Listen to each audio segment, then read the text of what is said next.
السلام عليكم، كنتمنى كل شيء يكون بألف خير. اليوم غادي نحاولوا نناقشوا المداخله ديال مول البليكي. غادي نناقش المداخله كامله اللي قلتي باش ما تقولش راه شدينا غير الهضره اللي كنتي معصب فيها. غادي نجاوبك على كل جمله قلتي واخا عارفك ما كتامنش بالنقد. اولا وقبل كل شيء خاصكم تعرفوا داك الاجتماع الرئيس ديالو غارق من راسو حتى لرجليه. هو في نفس الوقت عمدة مدينة مكناس اللي مؤخرا عرفت اختلاسات عديدة في الميزانية ديالها واللي كتخبط في عدة مشاكل، وهو كعمدة ديال المدينة كيتحمل المسؤولية. حتى هذه قولوا لنا غير ضبابية. هادشي ما تقدوش تهضروا عليه وتصارحونا به، وما عمركم غادي تهضروا عليه. هذه غير بين قوسين. قلتي لنا كترافعوا شحال هذه على الطبقة الهشة والوضعية الاقتصادية والاجتماعية ديالهم. راه هذه هي المهمه الرئيسيه ديالك، داكشي باش صوتوا عليك المواطنين باش تدافع عليهم، ماشي تدافع على مصلحتك ومصلحه صحابك. دخلها في راسك، لا انت لا اي مسؤول كيف ما بغى يكون خدام عند المواطن. كتقول انكم صادقتوا على الصندوق الاول والثاني في جائحه كورونا، كتهضر كي بحال اللي راك زعما كنجابدهم من جيبك باش المواطن يعرف، وبلا ما تغلقوا علينا بأباجدية السياسة. ديك المساعدة راها بالسيف عليكم وما صدقتوهاش علينا. هذيك حق من حقوق المواطن في ثروة البلاد، فهمها كيف بغيتي. هذه هي الحقيقة اللي ما كتهضروش عليها. الحاجة الوحيدة اللي غادي نكون متفق معاك فيها في المداخلة ديالك هي الشعب المغربي ذكي وتيعقل على كل حاجة وتيسجلها. نعم، غادي نزيدوك مع الاخر اللي بغى يربي المغاربة، والحساب في الانتخابات القادمة ان شاء الله، حيت الغالب الله كون كنا في شي دوله اللي كتحترم المواطن كره ما تزيدوش تجلسوا حتى دقيقه في داك الكرسي. والمغرب السيد النائب راه قوي بالشعب ديالو هو الاول، اما المؤسسات والحكومه والبرلمان راه غير تكميليه لديك القوه اللي كتهضر عليها. كتجيو في الدرجه الثانيه في ميزان القوه من بعد الشعب. ديك الطبقه اللي كتصغروا فيها نتوما السياسيين في العالم راه هي اللي كتحرك الاقتصاد في جميع الدول. وراه خاصك تكون عارف هذا الشيء الا قلتي عندك الدماغ ديال الرياضيات كما كتقول. هما اللي تيخدموا ويدفعوا الضرائب باش انت والجامعات والحكومه والبرلمان والسلطات المحليه تلقى باش تخلص وتوقف البلاد. واصلا حتى حد ما ضربك على يديك باش تجي تخدم. كنظن راكم كتنساو البرلماني او اي منتخب خدام تطوعيا، ما بزز عليكم حد، ياك نتوما اللي كتقاتلوا بيناتكم باش توصلوا لذاك المنصب. وكاين كاع اللي تيخسر من جيبو باش يحصل على التزكيه ويجلس على ذاك الكرسي. واقولوا حتى هذه غير كذوب. ولا ما عجبكش الحال السيد النائب وبغيتي تفرغ لوليداتك والمشاريع الخاصه ديالك، قدم الاستقاله وهالمشكل تحل. والشعبويه اللي بغيتي تهضر عليها راك تحتي فيها. علاش خليتي النقاش على البرلمانيين ودخلتي العمال والولات؟ هنا فتي الشعبويه ووليتي كتملق المخزن باش يساندك. اللي وحل في شي حاجه تيبغي يدخل المخزن في الموضوع الا لاحظتوا.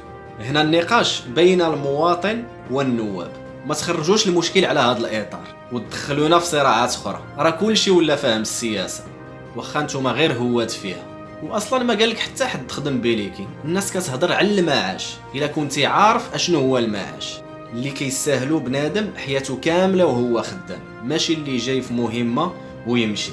قلتي المعاش غير 5000 درهم. واش انت غادي تخدم هذا الوطن احسن من ذاك الجندي اللي هو اصلا وخدام تيشد قل من 5000 درهم بلا ما نهضروا عليه مسكين فاش كيشد التقاعد؟ و5000 درهم بزاف عليكم كتقاعد، حيت الا حسبناها كما قلتوا 20 درهم في النهار راه غير 600 درهم في الشهر. وقاد داكم كمواطنين مغاربه بحالنا بحالكم. ندوزو للمؤثرين الاجتماعيون كما قلتي اللي ضارينك في راسك. المشكل اللي واقع عليكم دابا كسياسيين هو انكم ما مولفينش بالمعارضه، لا داخل المجلس حيت داكشي داير غير بيناتكم ومتفاهمين، ولا موالفين بالمعارضه من الصحافه. راكم عارفين الصحافه او الاعلام بالنسبه لهم كل شيء ورضي، ورحنا عارفين السبب. اللي قال الحقيقه راكم عارفين المصير ديالو. المهم ماشي هذا هو الموضوع ديالنا. ولا بغيتي تعرف اشنو داروا للبلاد هاد المؤثرين، قلنا بعدا اشنو درتوا نتوما اللي كتخلصوا من فلوس البلاد. شنو صنعتوا؟ شنو دارت الاحزاب من الاستقلال لهنا؟ قلنا اين ثروه البلاد، وقلنا شكون هو التحكم اللي كنتوا كتلهيونا به. وديك الساعه نجاوبوك على اشنو صنعوا المؤثرين الاجتماعيين. وزايدها بتخرج العينين غادي تنوض ليهم. يعني شنو باغي تقصد؟ واش عندك شي وجه تحشم عليه ولا لا؟ فين باغي تنوض؟ انت باغي تحدى كل شيء زعما كاين. شهاده التعجرف والفرعونيه، فين هي حريه التعبير والحق في النقد؟ هضرتي على النظام ديال المعاشات اللي قلتي فيه جوج ديال المواد اللي ذكرتي فيها، وقلتي ان التوازن ديال الصندوق الى اختل نوضوا نضربوا الفقد في التقاعد ديالنا اللي هو ديالكم، واعترفتي ان المسؤولين في هذا المشكل هو الحكومه والبرلمان، يعني منكم واليكم. شوف كيفاش كتحصر على مصلحتك. تخيل داك المواطن البسيط اللي ما عنده حتى باش يشري خبزه وتيشوف الفلوس كتفرق بدون حاسب ولا راقب، شنو غادي يكون الاحساس ديالو؟ كما قلتي من 1 اكتوبر الصندوق توقف وما بقاش قادر يصرف المعاشات حيت كاين خلل في التوازن. السؤال هنا، واش حاسبتوا المسؤولين على هذا الخلل؟ ما كنظنش. درتوا عده محاولات باش تصلحوه ولكن ما كانش ممكن وما بغيتوش تقيسوا الميزانيه ديال الدوله. هذا هو الشعار اللي كان عندكم. في 17 يناير 2018 قدمتوا مقترح ديال التصفيه والميزانيه ديال الدوله خط احمر، هادشي اللي قلتي، وبقيتوا تتقلبوا على شي حل حتى ليونيو 2018 سيدك رئيس مجلس النواب وانتوما من بعد البحث على حل جديد جاكم مقترح اللي هو ما تستافدوا من التقاعد حتى لسن 65 سنه بطبيعه الحال، اللي ما عجبكمش وما وافقتوش عليه. قلتي هذا هو الموعد ديال هذا الموضوع باش يتطوى نهائيا. اتفقتوا على التصفيه وكان الاختلاف في بعض التفاصيل. هذه هي المداخله ديالك كامله تقريبا، ماشي غير داك الشيء اللي تم التركيز عليه.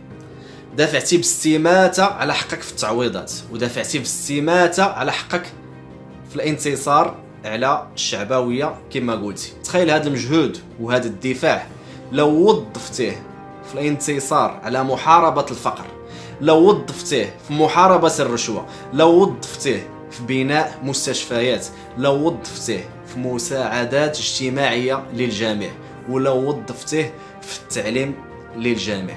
يا سيد النائب المحترم، الفرق بينك وبين المؤثرين هو أنه المواطن يمكن له يلمحي المؤثر بنقرة على زر إلغاء الاشتراك وها هو مشى بحاله إلا كان تيكذب على الناس. ولكن للأسف نتوما كتشدوا الكرسي كتلصقوا فيه، خاص كل شيء تدمروه عاد تمشيو بحالكم. الشعبوية الحقيقية السيد النائب هي باش طلعتوا وسول كبير الشعبويين اللي كيتبرع بتقاعد سمين على ظهر المواطنين. راحنا عارفين المرتبه ديالنا اللي وصلتونا ليها، وملي كتخرج في عينك عطينا احصائيات في شي مجال اساسي حتى اللي فيه المراكز الاولى في العالم. راكم نتوما اللي كتضللوا الراي العام بالشعارات الخاويه وباغيين الناس يتمشاو على هواكم. الا كنا تنقولوا شي حاجه ماشي هي هذيك، هبط من السياره الفخمه ديالك باش تشوف الواقع المرير اللي ما بغيتوش تعترفوا به، القهر والظلم والفقر والتهميش. إلا كان قول كلمة حق والدفاع عن الوطن بدون مقابل بالنسبة لكم خوض في أعراض الناس، ولا كان فضح الفساد والمفسدين خوض في أعراض الناس وشعبوية ضبابية، فللشرف أن أكون شعباوي. مسيو بيليكي، إن شاء الله لقاؤنا في الانتخابات القادمة، والسلام عليكم.